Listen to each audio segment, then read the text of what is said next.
sunlight. So we're kind of stuck out here in the open now.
Decided to try to get around them, set up, try to call them over that alfalfa hill that you saw them on.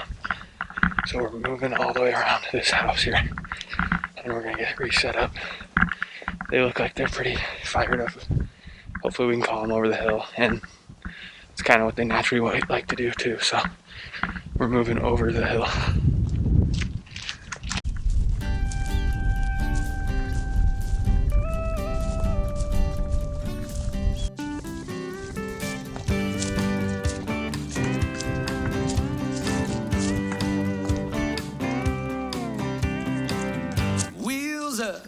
Out in Amarillo, had to double check the time to see. I missed my flight, but they had my bag. And welcome to my losing streak. The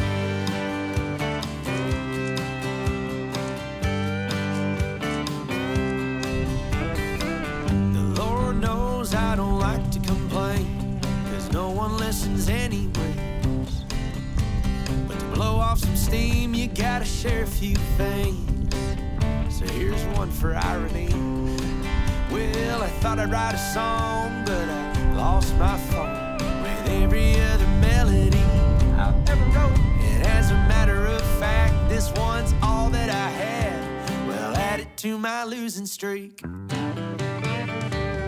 You can try to fit me in between those lines, chew me up and spit me out just one more time. I think the winner is me if there's a trophy for the longest ever losing streak.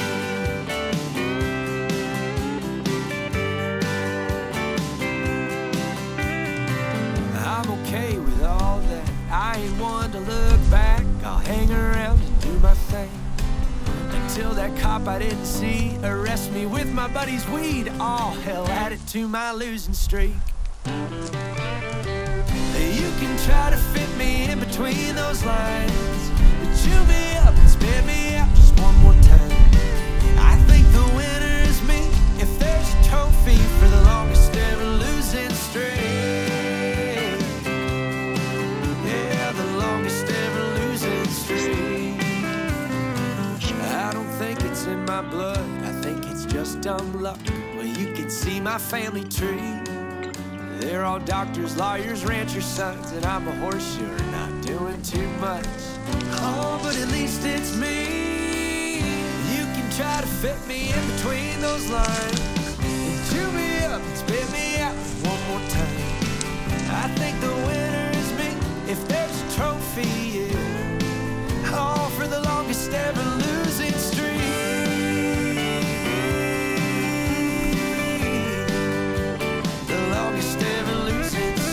I think the winner is me if there's a trophy. I think the winner is me. I know the winner is me. Give me that trophy, yeah, for the longest ever losing streak.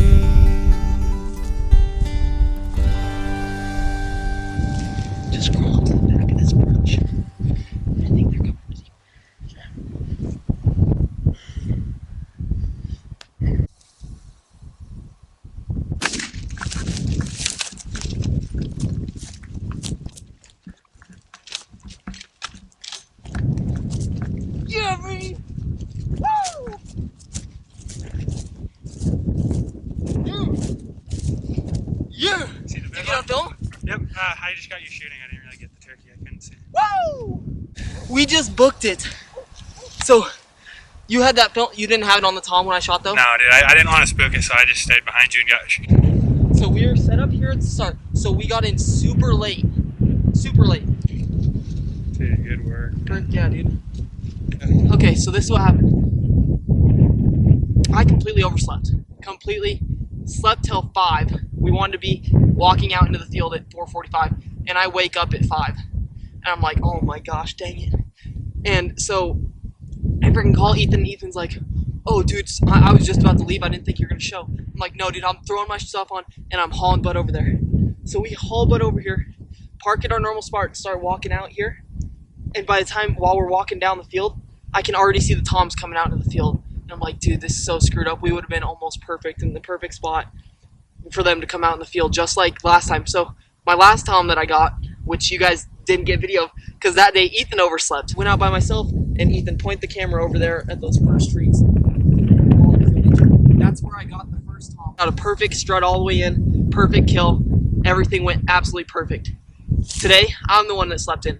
And I was just so pissed at myself. I'm like, I can't believe I just did that. Like, I probably ruined our hunt because the turkey's already on the field. So we booked it all the way around the back side of the South Alpha field, out of sight, and got all the way to right here where our decoy is. Set the decoy up and everything. And the turkeys were down in the bottom of the draw below the wind. And we were calling, they were gobbling, but they were henned up, so they just didn't have too much of an interest in it. So they just kept doing their thing, and they started making their way up into the seeded stuff.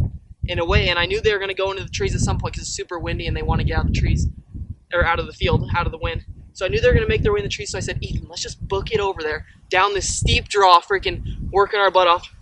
Booked it all the way back up into the trees, sat down perfectly in the perfect spot, and then we look over, and the turkeys are running, and in the opposite direction, they're running right at our decoy, into the alfalfa. And I'm like, you've got to be kidding me. I'm like, Ethan, they're going to be at our decoy in like 20 minutes, I guarantee it. They're gonna be right at our decoy, looking at our decoy.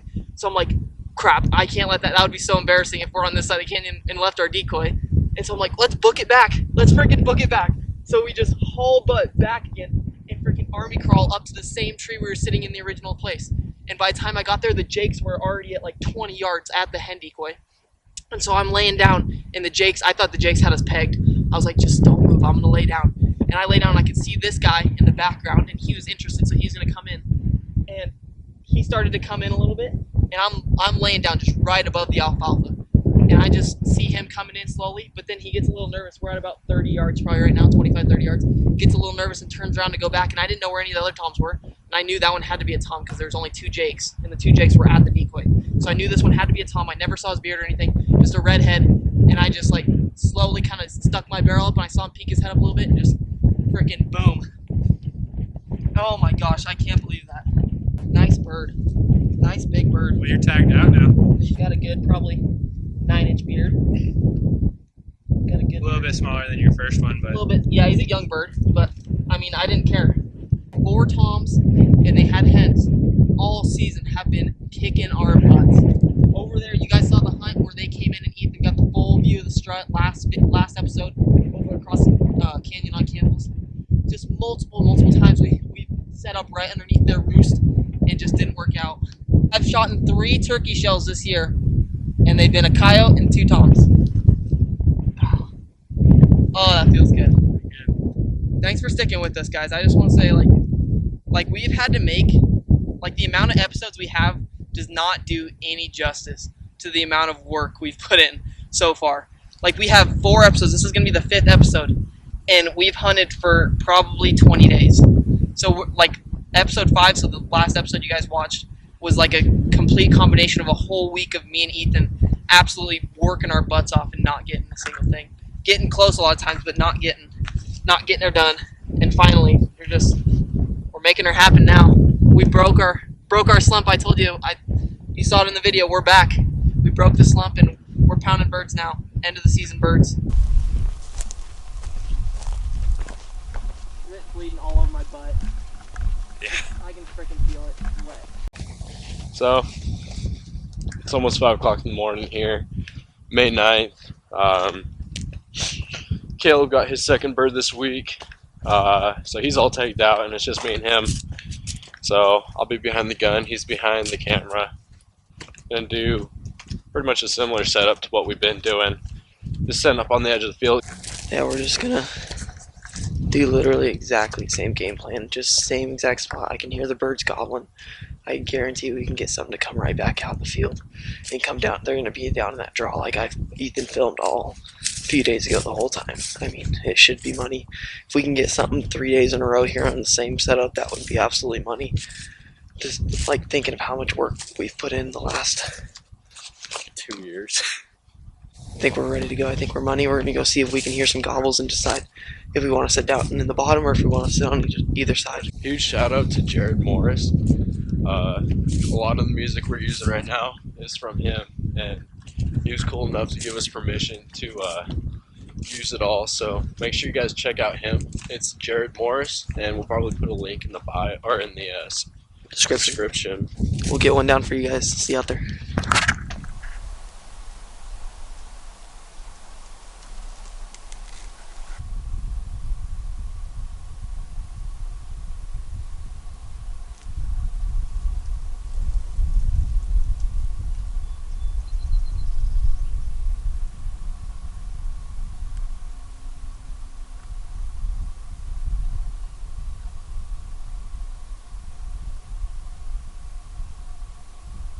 Well, we thought you guys saw those hens out this morning, but other than that, the birds ended up not being roosted on this side. They were roosted on the other side over on. And they did their usual thing. They just head onto property that we don't have permission on. And then we had another bird on our side on neighboring property that we thought we had coming this way. And he got probably within a few hundred yards and then shut up. And next time we heard him gobble, he sounded even further away. So it sounds like he doesn't lost interest. Pretty slow morning, not very much on this side of the canyon, so we're kind of just trying to figure out, see if we can hear a gobble and get anything in close.